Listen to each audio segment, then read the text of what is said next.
Sementara pemerintah juga harus mengambil tindakan dong, dan semua tindakan di momen kayak gitu jelas akan memberikan beban yang besar buat fiskal kita, buat APBN kita, katakan subsidi tambahan, pinjaman luar negeri, atau tindakan yang lain. Nah, kalau defisit APBN kita mau lebar, kredibilitas fiskal kita terganggu dong.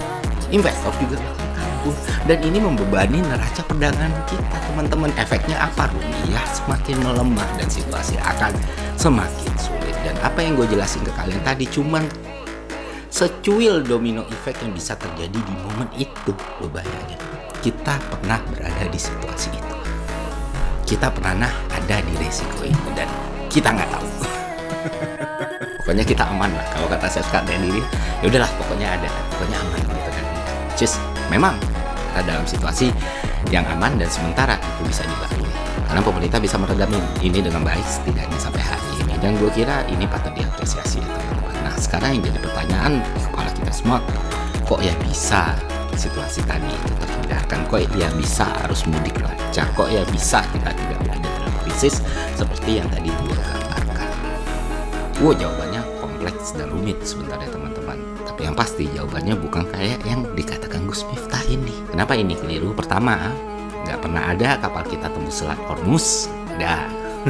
Kedua, kalaupun lewat bukan berarti itu bisa membuat kestabilan kayak yang gue jelasin tadi. Tidak, Malaysia kapalnya lewat, dan itu pun butuh proses dan butuh baru sampai kemarin banget. Dan situasi di Malaysia pun lebih buruk dari yang kita alami sekarang di sektor energi ya teman-teman. Jadi itu keliru. Nah, untuk memahami masalah ini secara komprehensif, maka gue akan jelaskan satu persatu ke teman-teman semua supaya kita notice, supaya kita tahu, supaya kita bersiap atas segala resiko yang ada. Di satu sisi kita juga nggak panik, karena kepanikan di momen kayak gini hanya akan menghasilkan keburukan. Jadi kita bisa mengambil tindakan yang tepat, dan pemerintah juga bisa mengambil tindakan yang tepat. Oke, go straight to the point aja teman-teman. Kita bisa aman karena kita punya bantalan yang bekerja dengan baik, dan bantalannya berlapis-lapis. Pertama, kontrak.